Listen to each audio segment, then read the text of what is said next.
Hello नमस्कार दोस्तों।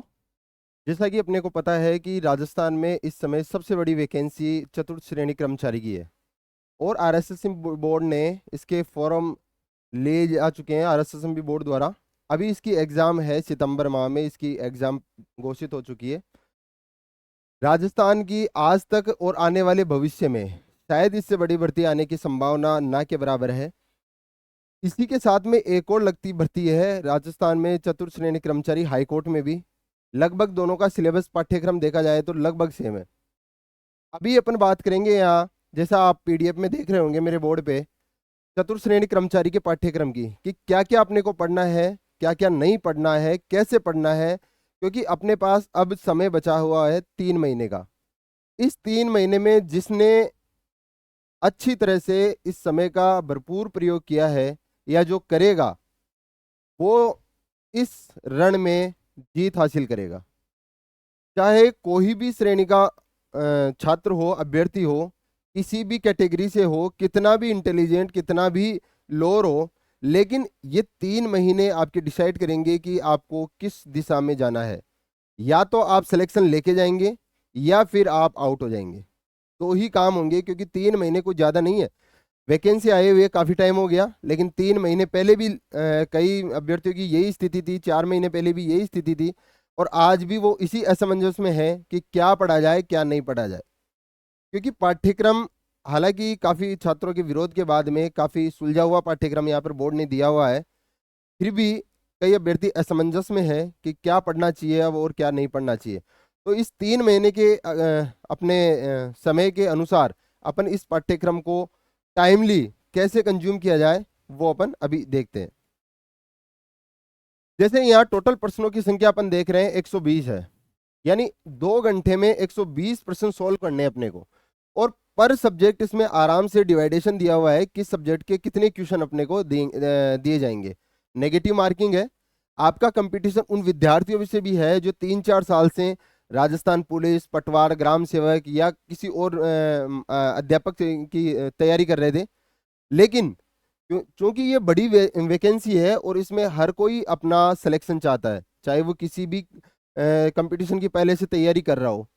क्योंकि एक बार सिलेक्शन लेना सबका उद्देश्य है, इसके बाद में आराम से आप राजस्थान पुलिस करे या पटवारी की करे, ग्राम सेवक की करे, आरएस की करे, अध्यापक भर्ती परीक्षा, किसी की भी तैयारी आप आसानी से कर सकते हैं एक बार इसमें अपना सिलेक्शन लेने के बाद।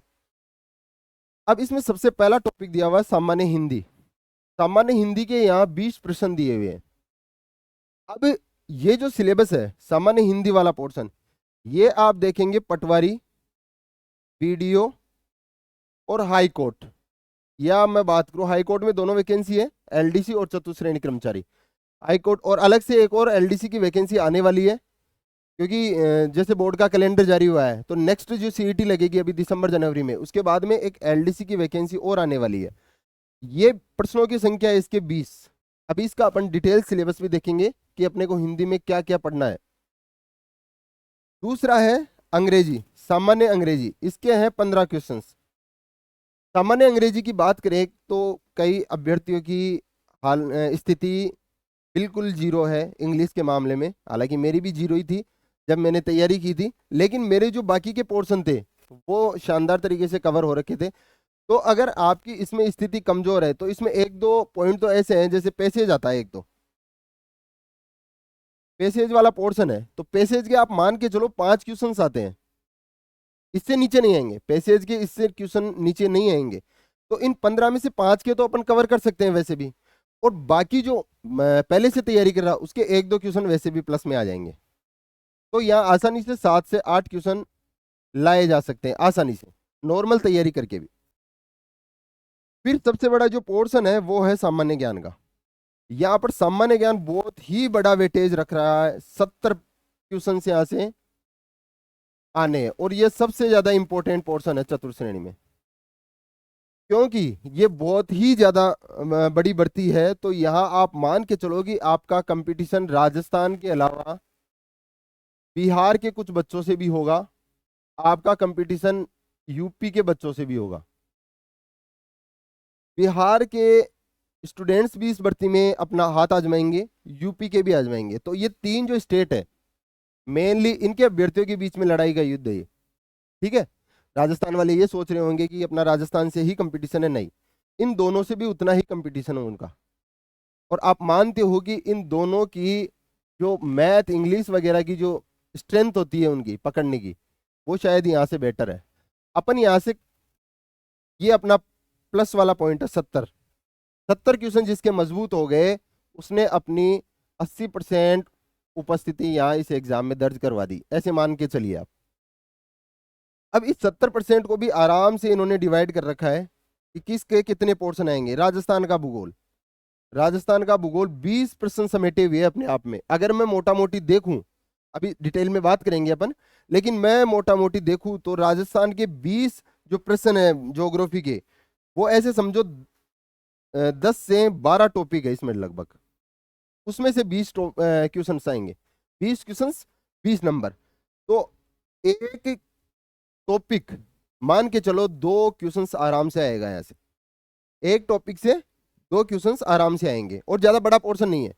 नॉर्मली आपको यहाँ से आराम से आप समझ के पढ़ सकते हैं बिल्कुल। यहाँ जो आपको उपलब्ध करवाया जाएगा, जो भी मैटर यहाँ उपलब्ध करवाया जाएगा, आप मान के चलो वो एवर द बेस्ट है।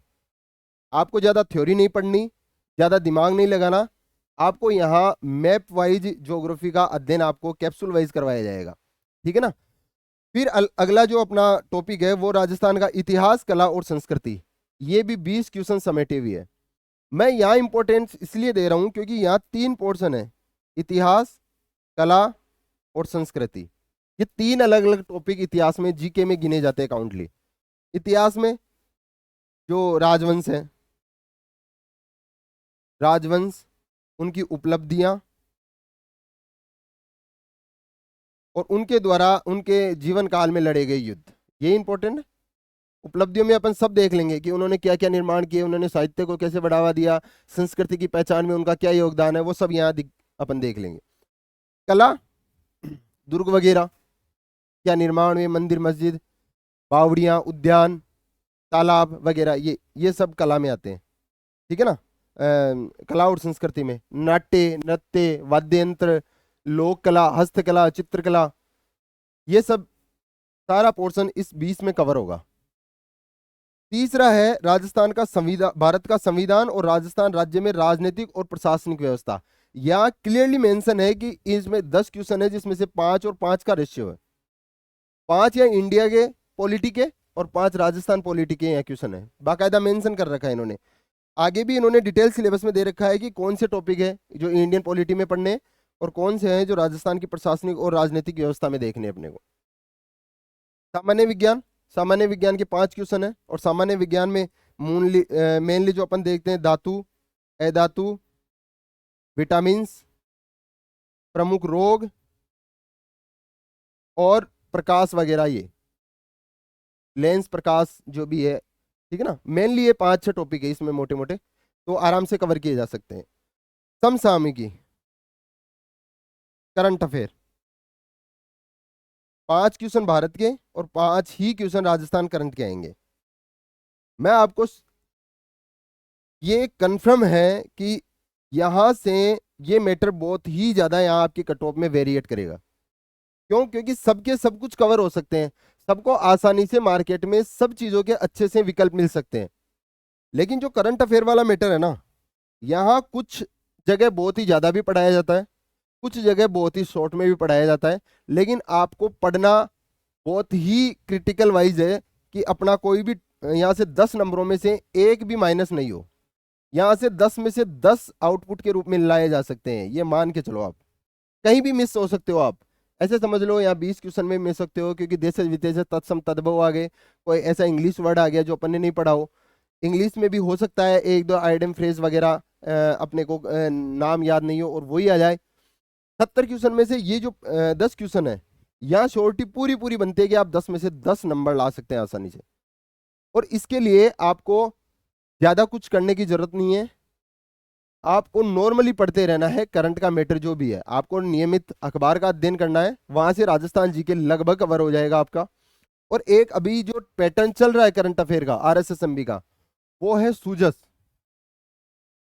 राजस्थान सरकार द्वारा स्वयं द्वारा प्रकाशित ये DOIT विभाग द्वारा प्रकाशित है ये सूजस। इसमें सरकार वर्तमान में क्या कर रही है, सरकार की भविष्य की क्या योजनाएं हैं, ठीक है ना, क्या क्या इंपॉर्टेंट हो रहा है, मुख्यमंत्री जी कहाँ जा रहे हैं, कौन से मंदिर में जा रहे हैं, ऐसे समझो। अगर वो जयपुर के किसी छोटे से गोविंद देव जी की बात नहीं कर रहा मैं, छोटे से किसी मंदिर में भी जाके आए हैं, अगर वहां भी उन्होंने पूजा अर्चना की है तो 100% मान के चलो आपकी वो क्वेश्चन आ सकता है किसी भी एग्जाम में, क्योंकि वो वर्तमान परिप्रेक्ष्य में बहुत इंपॉर्टेंट है। मुख्यमंत्री जी जहां जा रहे हैं वो हर जगह इंपॉर्टेंट है और उसको अपने को हर चीज से उसको देखना है। फिर आता है basic computer. Basic computer 5 number, 5 question. नाम तो बेसिक कंप्यूटर है लेकिन यहाँ डिटेल सिलेबस में बाकायदा MS वर्ड, पावर पॉइंट और एक्सेल तीनों के नाम दे रखे हैं। वैसे बेसिक कंप्यूटर का अर्थ यहाँ पे इंट्रोडक्शन एक दो, एक हार्डवेयर और सॉफ्टवेयर, हार्डवेयर और सॉफ्टवेयर, ये तीन चीज आती है, लेकिन इन्होंने बाकायदा 3 अलग से मेंशन कर रखी है, MS वर्ड, पावर पॉइंट और एक्सेल। तीनों की भी मोटे मोटे देखने देंगे, कट पेस्ट कैसे करते हैं, कौन सी की काम में लेते हैं, हार्डवेयर क्या है, सॉफ्टवेयर क्या है, ये सॉफ्टवेयर किस काम में आता है, ठीक है ना, ये हार्डवेयर ना हो तो कंप्यूटर में क्या होगा, ऑपरेटिंग सिस्टम वगैरह ना हो तो क्या होगा, ये सारी चीजें इसमें आ जाएगी। और लास्ट पोर्शन है इसमें सामान्य गणित, इसके 15 क्वेश्चन है। सामान्य गणित में भी पूरे में से पूरे नंबर काउंट किए जा सकते हैं, क्योंकि इसका ज्यादा पोर्शन नहीं है, प्रतिशत है, औसत है, साझा है, लाभ हानि है, चक्रवर्ती ब्याज, साधारण ब्याज है, ये मोटे मोटे 5-6 टॉपिक इसमें डिटेल में दे रहे। रीजनिंग का पोर्शन इसमें नहीं है, रीजनिंग का पोर्शन चतुर्श्रेणी कर्मचारी में नहीं है। अब आप देखेंगे कि इसका कंपैरिजन अगर मैं आने वाली भविष्य की 3-4 एग्जामों से करूं। पहली एग्जाम राजस्थान पुलिस, जिसकी एग्जाम डेट हालांकि अभी अनाउंस नहीं हुई है, लेकिन प्रचलित खबरों के अनुसार इसकी डेट जुलाई में है, 19 से 20 जुलाई। फिर इसके बाद में है पटवारी भर्ती, पटवार भर्ती। फिर है ग्राम सेवक, जिसको वीडियो, जिसका नाम है अभी। और फिर इसके बाद में है ये चतुर्श्रेणी कर्मचारी, एक हाईकोर्ट चतुर्श्रेणी कर्मचारी भी अपन इसी में काउंट कर रहे हैं, ऐसे मान रहे हैं। तो सभी का सिलेबस देखेंगे तो सभी में हिंदी है, सभी में अंग्रेजी भी है, सभी में मैं देख बात करूं इंडिया जीके भी है, राजस्थान ज्योग्राफी भी है, राजस्थान हिस्ट्री कला संस्कृति भी है, और 10 नंबर पॉलिटी के भी है, सामान्य विज्ञान भी सभी में है, करंट अफेयर भी सभी में है। करंट अफेयर का वेरिएशन, इन क्वेश्चनों का वेरिएशन कम ज्यादा हो सकता है कहीं। और बेसिक कंप्यूटर, कंप्यूटर भी सब में है, पटवारी, ग्राम सेवक, चतुर्श्रेणी कर्मचारी और राजस्थान पुलिस बाकायदा बहुत अच्छा वेटेज रख रखा है सभी में। राजस्थान पुलिस की तो मैं बात करूँ कि अभ्यर्थी है वो छटनी इसी हिसाब से हो जाती है कि कंप्यूटर का उनको मैटर नहीं मिल पाता, अच्छा सा मैटर नहीं मिल पाता, और इस वजह से वो 5-10 क्वेश्चन उनके लैप्स होते हैं, कट ऑफ से बाहर हो जाते हैं। और मैथ, सभी में मैथ है, जो मोटे मोटे यहाँ देखेंगे। अब देखो यहाँ डिटेल में सिलेबस अपने को दिया हुआ है, ठीक है। सामान्य हिंदी, अब सामान्य हिंदी में सभी चीजें आ गई, जो LDC में हिंदी थी सबकी सब यहाँ है। संज्ञा, सर्वनाम, क्रिया, विशेषण, तत्सम, तद्भव, देशज और विदेशज, संधि, संधि विच्छेद, उपसर्ग और प्रत्यय, पर्यायवाची, विलोम, वन वर्ड, शब्द शुद्धि और वाक्य शुद्धि, काल, तीनों काल, मुहावरे और लोकोक्ति, अंग्रेजी के परिभाषिक शब्द। ये टॉपिक है ना, अंग्रेजी के शब्दावली, ये आपको इंग्लिश में भी पूछा जा सकता है, अंग्रेजी वाले पोर्शन में भी पूछा जा सकता है, और यहाँ भी पूछा जा सकता है, ये कैसे भी। शब्दों के समानार्थक शब्द, जैसे 80, 80, पवन, पावन, ठीक है ना, अंश, अंश, एक का अंश अलग अर्थ, दूसरे का अलग अर्थ, तो ये समानार्थी शब्द। कार्यालय पत्रों में संबंधित ज्ञान, लेटर कैसे लिखा जाता है, कार्यालय पत्र, कार्यालय आदेश, अधिसूचना, विज्ञप्ति, ज्ञापन, परिपत्र, निविदा और अशासकीय पत्र।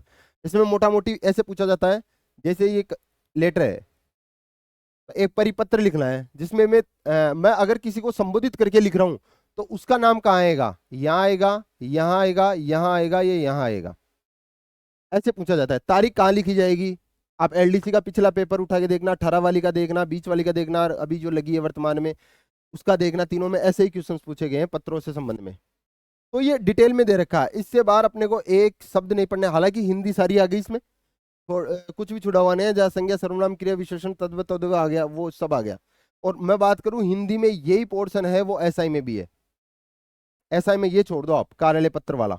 बाकी सारे हिंदी के जो टॉपिक है वो सब इंस्पेक्टर भर्ती में भी है, जिसकी जल्दी वैकेंसी आने की संभावना है, ठीक है ना। दूसरा पोर्शन है अपना इंग्लिश। इंग्लिश में पूरा इंग्लिश वही दे रखा है जो एलडीसी में पढ़ा है अपन ने। टेंस, वॉइस कौन कौन से, active passive voice, narration, direct indirect speech, translation of sentence. एक इंग्लिश में पूरा फॉर्मेट पैसेज दे दिया जाएगा आपको और पूछा जाएगा कि इसका हिंदी अनुवाद क्या होगा। एक लाइन भी दी जा सकती है, एक दो लाइन पैराग्राफ के भी दिया जा सकता है। नेगेटिव, इंट्रोगेशन, एक्सक्लेमेटरी, वॉइस वर्सा जो भी इसके संबंधित है, ठीक है ना। वर्ड्स रॉन्गली यूज, मतलब एक सेंटेंस दे दिया जाएगा आपको ये बोल के कि he is going to Jaipur, तो इसमें से कौन सा शब्द ऐसा है जो इसमें मैच नहीं खा रहा, कौन सा इसमें गलत यूज हुआ हुआ शब्द है, तो वैसे। बाकी sentence from Hindi to English, Hindi का शब्द दे दिया जाएगा, वर्तमान में जयपुर में बारिश हो रही है, इसका इंग्लिश ट्रांसलेशन क्या होगा, इस प्रकार से। Glossary of official technical terms, ये जो मैं बता चुका आपको कि ये वाला पोर्शन और ये वाला पोर्शन सेम ही है, या दोनों में एक जगह पढ़ लेना आप कोई भी। और मान के चलो जो पर्यायवाची विलोम शब्द है, देखो कुछ चीजें तो ऐसे है जो आपको रटनी पड़ेगी, कोई भी टीचर, कोई भी अध्यापक, कोई भी आपका साथीगण ये नहीं बता सकता कि मैं इसमें आपको शॉर्ट ही दे सकता हूँ कि मैं आपको इसमें 100 में से 100 ला सकता हूँ, नहीं। क्योंकि ये चीजें खुद के रटने पे डिपेंड है।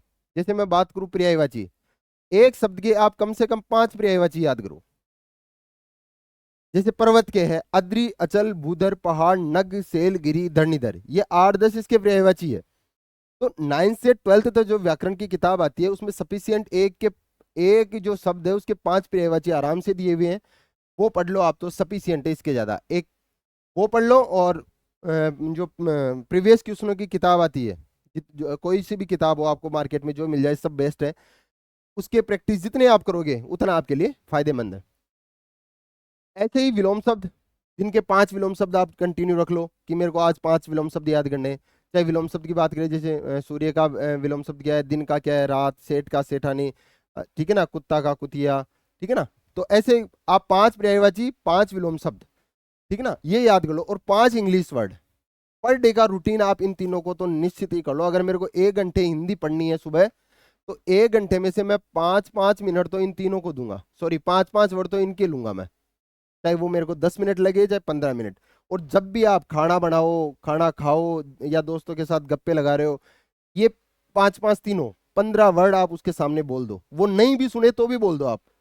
तो आप क्या करोगे, जैसे जैसे ये आपका 3 महीने का टाइम पीरियड है ना, आते आते आपको ऐसे समझो पर डे के 5 पर्यायवाची, 5 विलोम शब्द और 5 इंग्लिश वाले वर्ड, ये 15 पर डे के हो गए। तो आप मानो 3 महीने में आपके इतने हो जाएंगे कम से कम, अगर आप नहीं भी करते हो कि 200 से 300 वर्ड हो जाएंगे, 200-300 पर्यायवाची हो जाएंगे, इतने ही विलोम हो जाएंगे और इतने इंग्लिश वर्ड हो जाएंगे, जो कि काफी सफिशियंट है 4th ग्रेड के लिए।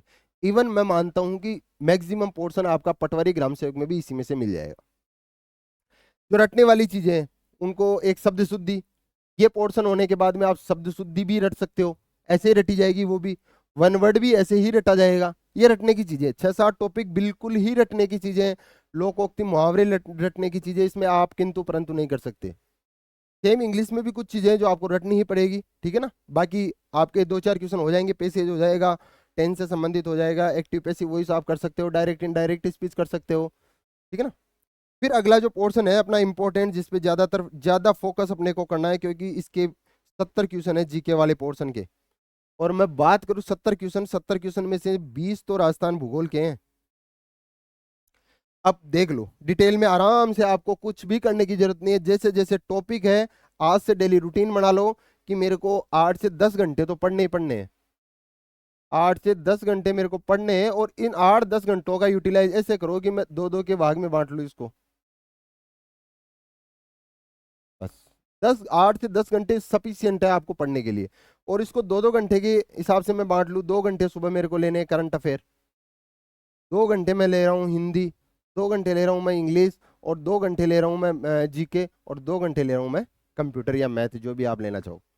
अगर आप 10 घंटे में ऐसे डिवाइड कर लोगे ना, 10 घंटे सीरियसली पढ़ाई पढ़ाई कर लोगे और इसको डिवाइड कर लोगे अच्छे से अपने टाइम वाइज, तो आपके महीने में हर एक सब्जेक्ट से कनेक्शन होता रहेगा। ऐसे नहीं कि मैं आज जीके पढ़ रहा हूँ, हाँ, हो सकता है वो कईयों की कैपेसिटी होगी, मैं 5 दिन तक लगातार जीके पढ़ रहा हूँ, फिर अगले 5 दिन ज्योग्राफी पढ़ूंगा, अगले 5 दिन पॉलिटी पढ़ूंगा, अगले 5 दिन हिंदी पढ़ूंगा। तो ऐसा समझो जो आपने पहले ही पहले पोर्शन उठाया था, अगर मैं जीके की बात करूँ तो आपने जैसे आज जीके का पोर्शन उठाया, 5 दिन तक, एक सप्ताह तक जीके पढ़ रहे हो, उसके बाद में ऐसे समझो कि 5-6 सब्जेक्ट है तो आपका लंबा चल जाएगा, तो 1 महीने बाद में फिर से जीके का नंबर आएगा।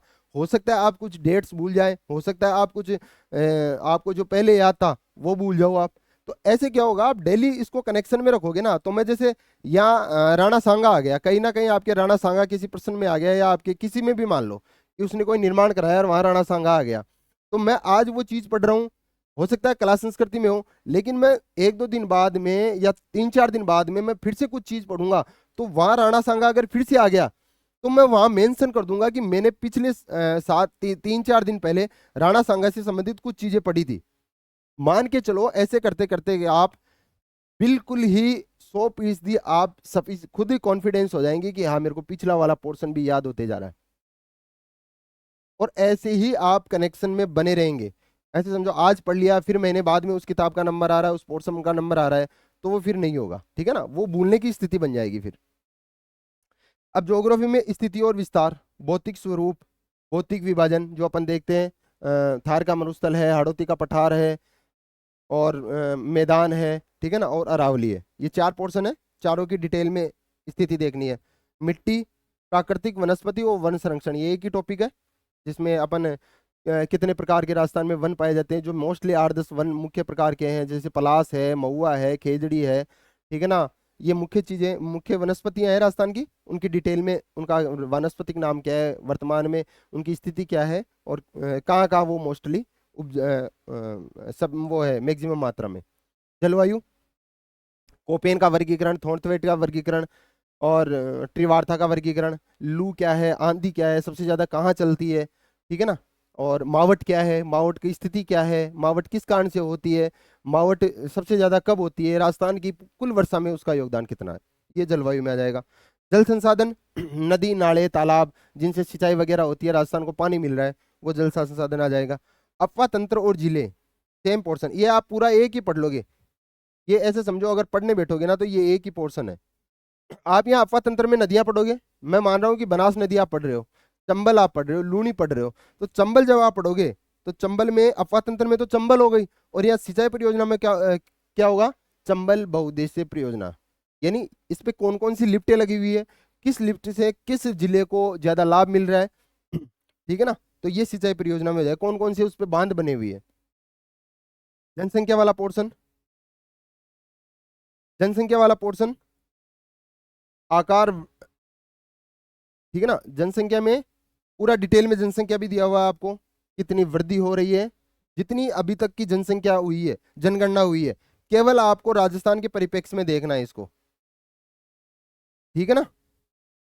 अब राजस्थान के आपको इंडिया का नहीं पढ़ना, यहाँ बाकायदा मेंशन कर रखा है इन्होंने, केवल राजस्थान के संबंध में जनसंख्या पढ़नी है, घनत्व, लिंगानुपात, ये सारा जनसंख्या आ गया यहाँ तक, साक्षरता तक, पूरा जनसंख्या का एक टॉपिक आ गया यहाँ तक। फिर आ गया परिवहन, राज्य राजमार्ग, ये अच्छा टॉपिक दिया हुआ है, कहीं पटवारी में नहीं है शायद, ये ग्राम सेवक में नहीं है। परिवहन वाला, राजस्थान में कितने एनएच है, कितने एसएच है, कितना राजस्थान का सड़क घनत्व है, कितनी लंबाई है, ठीक है ना, मुख्यतः राजस्थान की कौन कौन सी परियोजनाएं सड़क निर्माण से संबंधित चल रही है, ठीक है ना, वो सारा आ गया। आपदा प्रबंधन और जलवायु परिवर्तन, ये एक मैं मानूँ तो ये एक नया टॉपिक है, आपदा प्रबंधन वाला। आपदा प्रबंधन में आप कुछ भी दे सकते हो, जैसे मृदा का अपघटीकरण है, भूकंप आ रहा है, कहीं बाढ़ आ रही है, तो वो आप जो ऊपर पढ़ोगे ना पोर्शन, उसी में लगभग कवर होता जाएगा। तो इसमें कुछ नहीं है, आपको ऊर्जा नहीं पढ़नी है, खनिज नहीं पढ़ने हैं, उद्योग धंधे नहीं पढ़ने हैं, जो बेसिकली मैं आपको बताऊं सबसे टिपिकल पोर्शन होता है, अर्थव्यवस्था वाला पार्ट। राजस्थान की ज्योग्राफी में भी राजस्थान की जो अर्थव्यवस्था जो देने वाला भाग है, कृषि है। अब इसमें कृषि का कहीं नाम दिया हुआ नहीं है, हालांकि वो पूछ सकता है एक आधा मोटा क्वेश्चन, लेकिन कृषि का कहीं नाम नहीं है, उसका उद्योग धंधों का कहीं नाम नहीं है, ऊर्जा संसाधनों का कहीं नाम नहीं है।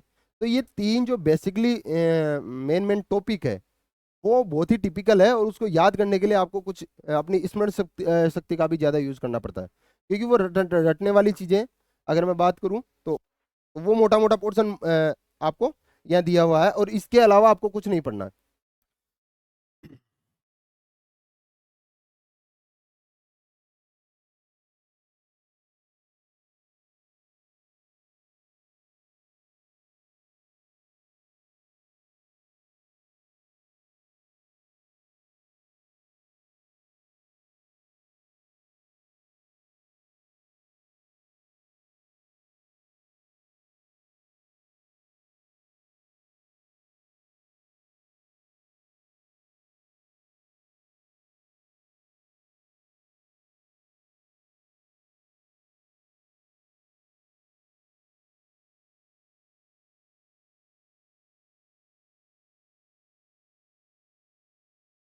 अब ज्योग्राफी के बाद में राजस्थान का पोर्शन है इतिहास, कला और संस्कृति।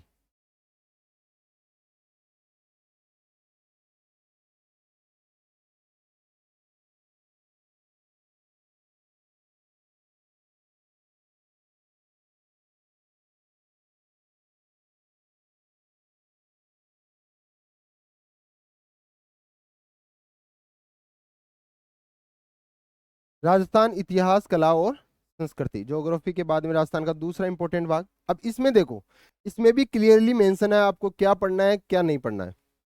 ऐतिहासिक घटनाएं, आपको राजवंश पूरे नहीं दिए हुए हैं, यानी इतिहास का पोर्शन पूरा नहीं पढ़ना आपको। ऐतिहासिक घटनाओं में हो गए जैसे युद्ध वगैरह, साके, आप युद्ध पढ़ोगे तो साके वगैरह सारे आ जाएंगे उसमें। ऐतिहासिक घटनाओं में यही मोस्टली आता है, जैसे राणा सांगा, राणा सांगा के 4-5 जो युद्ध है, खातोली, बांडी, गागरोन, ठीक है ना, खानवा और बयाना, ये पांचों युद्ध इंपॉर्टेंट हो गए। मैं कुंभा की बात करूँ तो कुंभा में आओल वाओल की संधि, सारंगपुर का युद्ध हो गया, ठीक है ना। तो जो भी संधियां वगैरह युद्ध वगैरह है राजाओं के काल में हुई है, वो सारी ऐतिहासिक घटनाओं में आ जाएगा। पूरा इतिहास नहीं पढ़ना आपको कि राणा कुंभा का जन्म कहाँ हुआ, राणा ये कहाँ हुआ कहाँ हुआ, फालतू वगैरह चीजें नहीं पढ़नी आपको। हाँ, एक आपको बेसिक आइडिया होना चाहिए कि अगर कुंभा का मोस्टली पूछ ले कि कुंभा का जन्म स्थान कहाँ है, तो वो आपको एक बेसिकली आइडिया होना चाहिए। आपको मॉडर्न राजस्थान लगभग दिया हुआ है, आधुनिक राजस्थान, ये देखो। राजस्थान का स्वतंत्रता आंदोलन, आंदोलन में सारे आ गए, क्रांति भी आ गई, एकीकरण वाला पोर्शन भी यहाँ दिया हुआ है, ठीक है ना। जो प्रजामंडल आंदोलन हुए, यानी स्वतंत्रता के लिए राजस्थान में कौन कौन से कदम उठाएगी, तो क्रांति आ गई। क्रांति के बाद में 1897 की क्रांति पढ़ ले। क्रांति के बाद में अगर प्रजामंडल आंदोलन हो गए,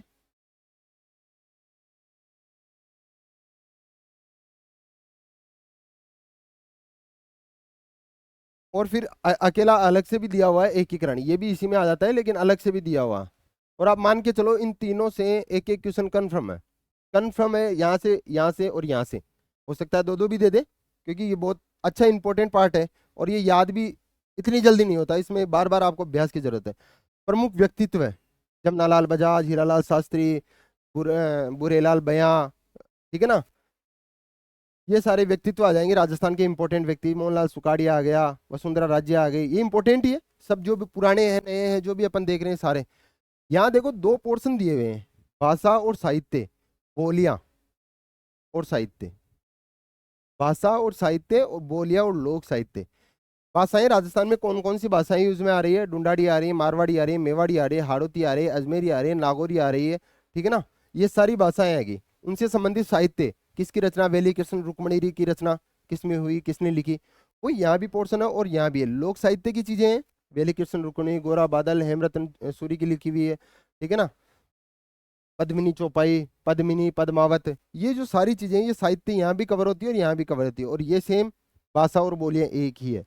जब अपन ढूंढाड़ी भाषा पढ़ेंगे तो भाषा के कौन कौन से सब डिविजन्स है, तो ढूंढाड़ी में भी 8-10 सब बोलियां बोली जाती है, तो वो यहाँ भी कवर हो जाएगा, ठीक है ना। मेले और त्योहार एक ही टॉपिक है, ये मुश्किल से 1 घंटे का टॉपिक है अगर अपन ढंग से भी पढ़े, क्योंकि अपने को सारे नहीं पढ़ने। बैसाख शुक्ल प्रतिपदा को क्या आता है, द्वितीया को क्या आता है, तृतीया को क्या आता है, चतुर्थ को क्या आता है, पूरे नहीं पढ़ने।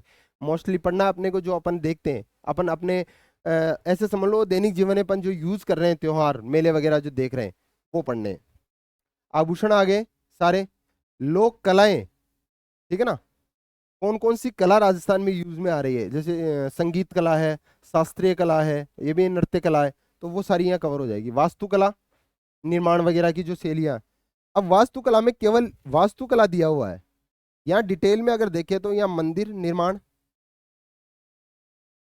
दुर्ग निर्माण, स्थापत्य कला, क्योंकि वास्तु कला में ये आते हैं स्थापत्य कला, दुर्ग, मस्जिद, गिरजाघर, अगर कोई है चर्च वगैरह है, ठीक है ना, गुरुद्वारा वगैरह है। वैसे तो ये सिलेबस में ये टॉपिक डिटेल में होना चाहिए कि स्थापत्य की कला, लेकिन इसने ऐसे दे रखा है तो इसमें सारे आ जाएंगे, मंदिर, मस्जिद, गुरुद्वारे, किले, बावड़ियां, उद्यान, ठीक है ना, और ये सारी चीजें यहाँ कवर हो जाएगी। फिर वास्तुकला के बाद में एक यहाँ ये देखो, वेशभूषा, राजस्थान के जनजीवन में मेनली क्या पहना जाता है, वाद्य यंत्र, अवनंद वाद्य है, तत्ववाद्य है, चारों प्रकार के जो वाद्य यंत्र है उनको डिटेल में पढ़ना, वो भी रटने वाली चीजें हैं। आपको हर दूसरे तीसरे दिन उसको रटना होगा, ठीक है ना। लोक देवता, अब यहाँ लोक देवियां नहीं है, लेकिन वो पूछ सकता है क्योंकि यहाँ मंदिर मस्जिद आ गए ना, तो लोक देवियों के संबंध में भी वो क्वेश्चन आराम से, हाँ हो सकता है वो ऊपर ऊपर से पूछ ले, ज्यादा डीपली लोक देवताओं की तरह नहीं जाए, लेकिन आपको एक मोटा मोटी उसके बारे में भी याद होना चाहिए। लोक संगीत, नृत्य, रंगमंच, ये ये तीनों टॉपिक एक ही है। लोक संगीत, लोक कला, लोक नृत्य, लोक नाट्य, लोक गीत, वो सारे आ जाएंगे यहाँ। पर्यटन स्थल, जो आप ऊपर पढ़ोगे वो सारे आ जाएंगे। मंदिर पढ़ लिए, पर्यटन स्थल में कवर हो गया, मस्जिद पढ़ लिए, पर्यटन स्थल में कवर हो गया। हाँ, पर्यटन स्थल में एक पर्यटन वाला टॉपिक आपको अलग से और पढ़ना है, जिसमें कुल पर्यटन स्थल राजस्थान में कितने हैं, पर्यटन के संबंध में राजस्थान की कौन कौन सी नीतियां वर्तमान में हैं, उनकी तारीख वगैरह, और मुख्यतः सर्किट बने हुए हैं, जैसे बालाजी सर्किट है, कृष्ण सर्किट है, वो सारे यहाँ पर्यटन में अलग से टॉपिक पढ़ना पड़ेगा अपने को। ऐतिहासिक और सांस्कृतिक दृष्टि से राजस्थान की हस्तियां, अब मैं बात करूं वही बात, महत्वपूर्ण व्यक्ति और हस्तियां एक ही टॉपिक है ये। आप हीरालाल शास्त्री पढ़ोगे, हीरालाल शास्त्री के संबंध में आपको प्रजामंडल से संबंधित पढ़ना पड़ेगा, उसने क्या किया और कौन कौन सी किताबें वगैरह डिटेल में उसको पढ़ना पड़ेगा, ठीक है ना। तो ये राजस्थान इतिहास कला संस्कृति का पार्ट हो गया।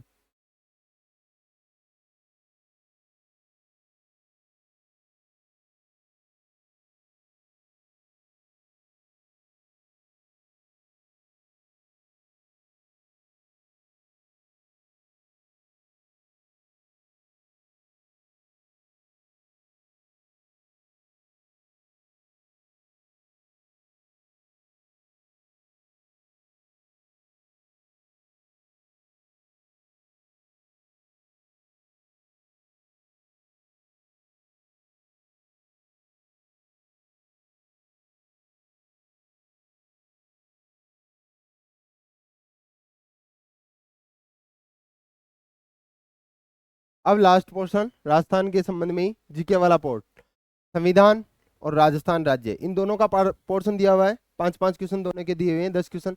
अब संविधान, भारतीय संविधान में क्या, इंडियन पॉलिटी में है भारत संविधान का परिचय, नॉर्मली संविधान कैसे बना, संविधान सभा कैसे बनी, संविधान की कितनी बैठकें हुई, कितने दिनों में संविधान तैयार हुआ, किसने इसका प्रारूप बनाया, ठीक है ना, वो सारी चीजें, कौन कौन सी समितियां बनी, समितियों के अध्यक्ष कौन थे। दूसरा है उसके आधारभूत लक्षण, पूरा एक ही टॉपिक आ जाएगा ये, लक्षण वगैरह, वो लचीला है, वो सबसे बड़ा है, उसके बारे में किसने मोस्टली क्या कथन कहा, वो सारी। राजस्थान, ये बस इतना ही है, राजस्थान पॉलिटी का पार्ट 5 क्वेश्चन यहीं से हो जाएंगे आपके कवर। राजस्थान का संविधान का परिचय, परिचय मतलब कैसे संविधान बना, कितनी सभाएं हुई, संविधान सभा के अध्यक्ष कौन थे, संविधान सभा का प्रारूप किसने तैयार किया, कौन कौन सी समितियां बनी, उन समितियों के अध्यक्ष कौन थे, ठीक है ना, वो चीजें। अब राजस्थान का पोर्शन करें तो राजस्थान राज्य शासन राजनीति ग्रुप, इसमें आ जाएगा राज्यपाल दे रखा है, मुख्यमंत्री दे रखा है, मंत्रिमंडल, एक ही टॉपिक आ गया। विधानसभा, न्यायपालिका, अलग अलग टॉपिक, विधानसभा पढ़ना अपना हो, कोर्ट, हाई कोर्ट और डिस्ट्रिक्ट कोर्ट भी पढ़ने। राजस्थान का प्रशासनिक ढांचा, प्रशासनिक ढांचे में क्या पढ़ने, मुख्य सचिव पढ़ना है, जिला प्रशासन पढ़ना है, पुलिस प्रशासन भी है जिले प्रशासन में, और जिला स्तर पर न्यायिक ढांचा, देखो ये एक ही टॉपिक है। न्यायपालिका एक ही टॉपिक है, इसमें क्या आ जाता है, एक तो हाई कोर्ट आ जाता है, एक डिस्ट्रिक्ट कोर्ट आ जाता है, जिले पे डिस्ट्रिक्ट कोर्ट है जिसका उल्लेख अनुच्छेद 233 में, और एक हाई कोर्ट है, ठीक है ना, जिसका उल्लेख 217 में। तो ये दोनों टॉपिक यहाँ से कवर हो जाएंगे, इन दोनों को अलग अलग पढ़ने की जरूरत नहीं है, एक ही जगह आता है, एक ही टॉपिक है ये। सूचना का अधिकार ये अलग से दिया हुआ है अपने को, इसमें क्या क्या नहीं दिया हुआ है, प्रमुख आयोग नहीं दिए हुए हैं। प्रमुख आयोगी की बात करें तो मैं सूचना आयोग, मानवाधिकार आयोग, लोकायुक्त, लोकपाल, लोकायुक्त, कुछ भी नहीं दिया हुआ है, बस यहाँ दिया हुआ है केवल सूचना का अधिकार, आरटीआई एक्ट 2005, ठीक है ना, आरटीआई एक्ट 2005 पढ़ना है। इसके बारे में अपने पढ़ने, कब लागू हुआ, उस समय सीएम कौन थे, ठीक है ना, और क्या क्या इसमें प्रावधान है, क्योंकि पिछली बार किसी एग्जाम में पूछा हुआ था कि सूचना नहीं देने पर किसी पर कितना, अधिकारी पर कितना जुर्माना लगाया जा सकता है, तो 250 रुपये प्रतिदिन और मैक्सिमम इसमें 25,000 रुपये का जुर्माना, ऐसा कुछ करके दिया हुआ है, ठीक है ना। तो वो सारे इसमें केवल एक पढ़ना है अपने को, आयोग और अधिनियम जो दे रखे हैं, प्रमुख आयोग दिए हुए हैं, उसमें केवल सूचना का अधिकार अधिनियम पढ़ना आपने, इसके अलावा कुछ नहीं, ना मानवाधिकार पढ़ने, ना लोकपाल लोकायुक्त पढ़ने, ना आरपीएससी पढ़नी अपने को अलग से, ठीक है ना, और जो भी अलग से है, ठीक है ना, वो कुछ नहीं पढ़ना। तो ये पॉलिटी वाला भाग बहुत ही इजी है। राज्यपाल, राज्यपाल के प्रमुख अनुच्छेद पढ़ने, कौन कौन से राज्यपाल हुए, और मुख्यमंत्री और मंत्रिमंडल, विधानसभा, हाई कोर्ट और डिस्ट्रिक्ट कोर्ट, मुख्य सचिव और जिला प्रशासन और सूचना का ये 5 टॉपिक है मोस्टली मोटे मोटे, ठीक है ना। फिर अगला पोर्शन आता है सामान्य विज्ञान, समसामयिकी, कंप्यूटर और एक जो लास्ट पोर्शन है वो मैथ का। विज्ञान में वही क्रियाएं, भौतिक क्रिया, रासायनिक परिवर्तन, मोम का पिघलना कौन सी क्रिया है, पत्ते का जलना या गत्ते का जलना कौन सी क्रिया है, वो वाले परिवर्तन। धातु अधातु उनके यौगिक कौन कौन से हैं? प्रकाश का परावर्तन और उसके नियम। प्रकाश का परावर्तन दिया हुआ है, यहाँ अपवर्तन नहीं है, विवर्तन नहीं है, ये भी ध्यान रखना आपने को। जो टॉपिक दिया हुआ है उससे बाहर जाना ही नहीं है, केवल प्रकाश का परिवर्तन दिया हुआ है, उससे संबंधित जो महत्वपूर्ण नियम है वो। आनुवांशिकी से संबंधित सामान्य शब्दावली, आनुवांशिक मेडल साहब यहाँ आ गए, और मेडल साहब ने क्या क्या प्रयोग किए, कौन का एक संकर द्विसंकर जो भी है, और इससे संबंधित जो शब्दावली है, जीन क्या है, जेनेटिक्स क्या है, जीनोम क्या है, ये इसकी मेन शब्दावली है जिसके संबंध में पूछा जा सकता है। मानव शरीर एक मोटा टॉपिक यही है। अब शरीर में क्या आगे, उसकी संरचना क्या क्या है, अपने आंख है, कान है, नाक है, मुंह है, हाथ है, पैर है, उसके प्रमुख रोग, हाथों से कौन से रोग, कवक फंगस से होने वाले, विषाणु से होने वाले, जीवाणु से होने वाले। और आजकल तो सबकी ट्रिक है, आप ट्रिक याद करो 10-15 रोग याद हो जाएंगे पर चीज के, ठीक है ना। कारक और निदान, रोगों के कारण कारक क्या है, उसका निदान कैसे किया जा सकता है, बस आप देखोगे केवल 1 2 3 4 टॉपिक दिए हुए हैं इसमें भी, साइंस में भी 5 क्वेश्चन आएंगे, 5 टॉपिक है एक क्वेश्चन से। अब मानव शरीर, मानव शरीर की संरचना जो अपन बड़ी आंत, छोटी आंत, अग्नाशय, लीवर वगैरह सारे पढ़ते हैं, वो सारी संरचना में आ जाएंगे। अंग तंत्र ये इसी का पार्ट है, इसको डेप्थ में पढ़ लेना आप। मानव रोग, प्रमुख रोग क्या है, रोगों के कारण क्या है और उसका निदान क्या है, मोस्टली ये बड़ा टॉपिक है बस। और एक अपशिष्ट प्रबंधन, ठीक है ना। तो इसमें भी ज्यादा बड़ा पोर्शन नहीं है, आराम से 5 क्वेश्चन कवर किए जा सकते हैं। फिर आता है करंट अफेयर का पोर्शन, जिसमें बहुत से लोग मात खा जाते हैं, इसको पढ़ते नहीं है। कईयों की तो ये हैबिट है कि करंट अफेयर देखते ही ऐसे बुखार सी चढ़ जाती है। बुखार नहीं चढ़ानी, ये आपको ऐसे समझो 10 आउट ऑफ 10, 10 में से 10 नंबर देके जाने वाला पोर्शन है, अगर आप ढंग से उसको दिन का आधा घंटा 1 घंटा भी दे दो तो। खेल पढ़ना अपने को, राजनीति पढ़नी है, अर्थव्यवस्था, सामाजिक। अब करंट अफेयर में कुछ नहीं छुड़ा, ठीक है ना, कुछ नहीं है। राजस्थान का दे रखा है और राष्ट्रीय दे रखा, आपको इंटरनेशनल भी पढ़ना है, क्योंकि यहाँ इत्यादि फुल स्टॉप लगा के दिया हुआ है कुछ कि किसका क्या पूछा है, तो वो किसी से पूछ सकता है। खेल किसी का भी हो सकता है, खेल आईपीएल भी हो सकता है, खेल वर्ल्ड कप भी हो सकता है, ठीक है ना। खेल कोई छोटी योजना भी हो सकती है, जैसे अभी आपने पिछले एक मार्च महीने में हुई ईओआरओ भर्ती देखी होगी, उसमें ऐसे खेल का नाम पूछ लिया जो शायद मैगजीन्स वगैरह कोई भी उसको छापती नहीं है, लेकिन पूछ लिया। तो आरपीएससी का और आरएसएसएमबी का एक अच्छा पैटर्न नया फॉलो हो रहा है, तो आप उसके हिसाब से करंट को तैयार करें, ठीक है ना। डिटेल में अच्छा पढ़े, हो सकता है कुछ भी पूछ सकता हो। एक बार पिछली बार पटवारी में यह आया था कि वैक्सीन का नाम चल रहा था, अब वो वैक्सीन का नाम ना पूछ के उसने पूछ लिया कि वैक्सीन शब्द किस शब्द से बना हुआ, ठीक है ना, मूलतः इसकी उत्पत्ति किससे है। तो थोड़ा बहुत मोटा मोटी याद रहना चाहिए। मुद्दे, प्रसिद्ध व्यक्ति, राज्य और राष्ट्रीय कार्यक्रम और नीतियां प्रमुख, ठीक है ना। तो करंट का पोर्शन आपको अच्छे से क्वेश्चंस वाइज और डिटेल में दोनों तरीके से याद करने हो सकता। अपन जल्द ही इसके संबंध में भी एक सीरीज चलाने वाले हैं, कैप्सूल करंट अफेयर की कैप्सूल मैगजीन, ठीक है ना। वो 15-20 मिनट में आपके 15-20 क्वेश्चन कवर हो जाएंगे, उसमें आपको डिटेल में बताया जाएगा और क्वेश्चन वाइज भी आपको सोल्व करवाया जाएगा।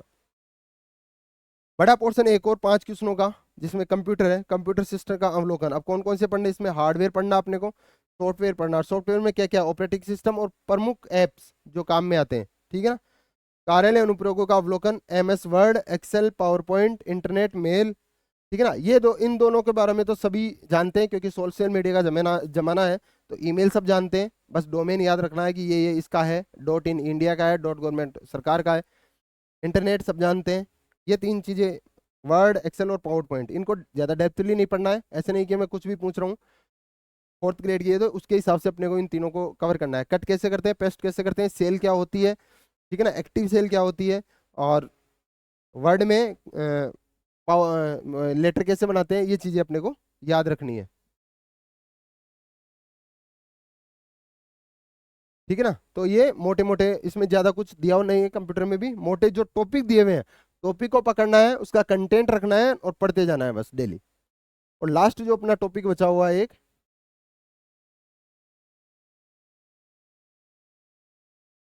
गणित का पोर्शन।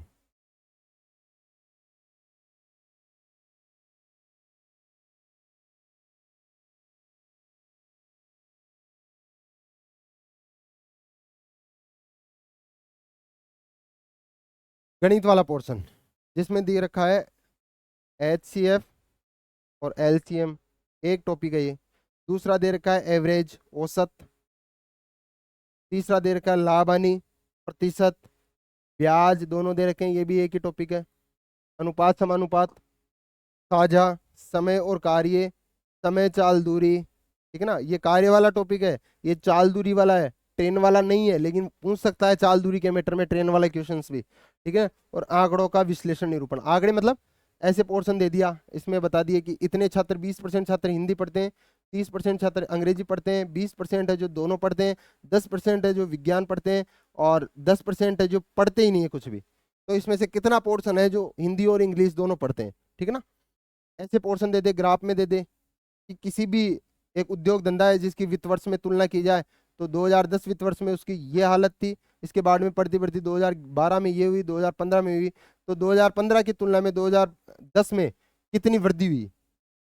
ऑप्शन दे देगा आपको चारों, वो प्रतिशत में पूछ सकता है, नॉर्मली भी कितनी वृद्धि हुई वो भी पूछ सकता है। तो इसमें आंकड़ों का निरूपण बहुत ईजी है, आराम से उसको ना पढ़ो तो भी देख के एक बार मोटा मोटी उसको क्वेश्चंस कर लेना। बाकी कुछ बड़ा टॉपिक मैथ में भी नहीं है, सारे एक दूसरे से रिलेटेड है। प्रतिशत आएगा आपको तो लाभ हानि आप आराम से निकाल दोगे, ब्याज वाला पोर्शन आराम से निकल जाएगा क्योंकि दोनों सेम ही है। इसमें 4-5 मेनली एक आधा याद करना है आपको, कुछ ज्यादा सूत्र भी याद करने वाले किसी के भी नहीं है। एक ब्याज में आपको थोड़ा बहुत याद करना है सूत्र बस, और किसी में भी नहीं है, एक समय चाल दूरी में, ठीक है ना। तो ये आपकी 3 महीने की रणनीति इस हिसाब से होनी चाहिए कि आपको 8-10 घंटे डेली विथ माइंड, ऐसे नहीं है बॉडी यहाँ है माथा और कहीं जा रहा है, आपको विथ माइंड 8 से 10 घंटे डेली प्रैक्टिस करनी है। प्रैक्टिस भी इस हिसाब से, जैसे मैंने बताया कि प्रैक्टिस भी अपने को इस हिसाब से करनी है कि मैं जैसे 8 से 10 घंटा इसमें डेली काउंट कर रहा हूँ कि मिनिमम एक आदमी के पास में मैं मान लूँ 24 घंटे, तो इसमें से वो अगर आप एवरेज निकालो तो 2 से 3 घंटे आपके मोबाइल में कवर होते हैं बिना चीज बात की चीजें देखने के लिए, ठीक है ना। व्हाट्सएप इंस्टा जो भी चला लिया अपन ने, ठीक है ना।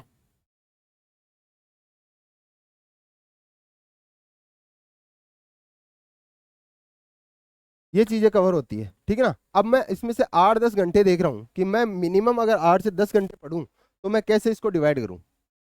अपने को डिवाइड इसको इस पोर्शन में करना है, 2 2 2 और ये 2। हो सकता है कोई 3 भी ले ले, कोई 4 भी ले ले, कोई पूरा दिन एक ही सब्जेक्ट पढ़े, वो अपनी अपनी कैपेसिटी है। मैं एक ओवरव्यू बता रहा हूँ कि अपने को कैसे कंटिन्यू सभी सब्जेक्ट तो रखते हुए कैसे कवर करना है सभी सब्जेक्ट्स डेली। 2 घंटे आप सुबह उठते हो, सुबह उठते ही आप मेरे हिसाब से सुबह का माइंड सबसे फ्रेश माइंड होता है, और सबको अगर सबसे टिपिकल सब्जेक्ट लगता है तो वो है करंट करंट अफेयर, क्योंकि आसानी से याद नहीं होता। कई के तो दिमाग में ये है कि ये याद नहीं होगा, इसको छोड़ ही देते हैं, तो 10 क्वेश्चन बहुत ज्यादा मैटर करते हैं, ठीक है ना। तो आप इसको 2-2 के डिवाइडेड में बांटो। मैं सुबह 2 घंटे पढ़ लिया करंट, थोड़ा गैप ले लेता हूँ मैं, ठीक है ना, जो कि आजकल आदत है चाय पीने की, अपनी कमरे पे सब रहते हैं तो चाय पीते हैं, समझ लो चाय पी लिया, तब उसको चाय पीते पीते थोड़े दिमाग में गुनगुनाते हुए याद कर लिया जो पढ़ा अपन ने। फिर अगले 2 घंटे में मैं ले लेता हूँ, कुछ भी ले लो, आप ले लो जीके पढ़ लो, कुछ भी पढ़ लो। फिर 5-7 मिनट का ब्रेक, फिर 2 घंटे और अलग सब्जेक्ट ले लो। फिर उठो, आराम से खाना वाना खाओ, सो आराम से जो भी करना है बाकायदा। फिर 2 घंटे, फिर 2 घंटे, फिर 2 घंटे, 2-2 घंटे में बांट लो, 3-3 घंटे में बांट लो। अगर आप इसको ऐसे डिवाइड करोगे ना तो आपकी पर सब्जेक्ट पे कंटिन्यूटी लगातार बनी रहेगी महीने भर तक। ऐसे नहीं कि मैं आज पढ़ रहा हूँ और महीने भर बाद में उस किताब का नंबर आ रहा है, उस सब्जेक्ट का नंबर आ रहा है, तो वो पीछे वाला गोलमोल हो जाएगा सारा, ठीक है ना, तो वो याद नहीं रहेगा। तो कंटिन्यूटी के लिए आपको पर सब्जेक्ट डेली आपको कवर करना, हाँ हो सकता है जैसे मैथ वाला सब्जेक्ट है, मैं कुछ मैथ वाला पोर्शन है, तो मैथ वाले पोर्शन में आपको ऐसे नहीं कि आप हाँ भूलने वाली कोई चीज ही नहीं है।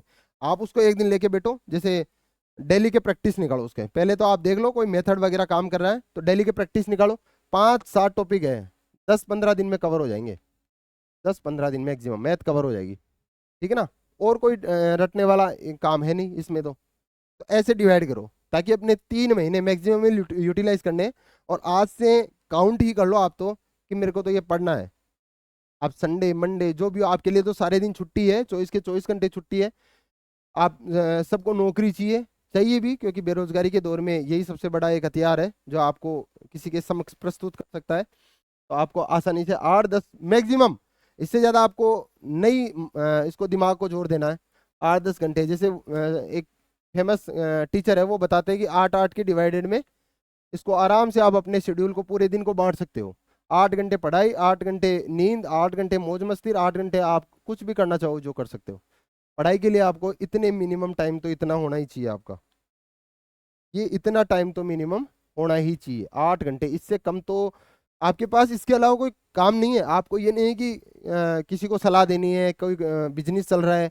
अगर बिजनेस ही चल रहा होता तो अपन ये इस लड़ाई, इसके लिए लड़ाई नहीं लड़ रहे होते, इस एक नौकरी के लिए लड़ाई नहीं ले रहे होते, ठीक है ना। तो बहुत बड़ी वैकेंसी है, और मैं फिर दोहराना चाहता हूँ कि राजस्थान में इससे बड़ी वैकेंसी, 56,000 के लगभग पद है इसमें, इससे बड़ी वैकेंसी ना आई है ना आने वाली है। ये 4th ग्रेड की वैकेंसी शायद हो सकता है कि अंतिम भी हो, पता नहीं कब भर्ती हुई थी और पता नहीं कब भर्ती होगी। तो अपन को इसी में सिलेक्शन लेते हुए अपने परिणाम सुनिश्चित करने हैं।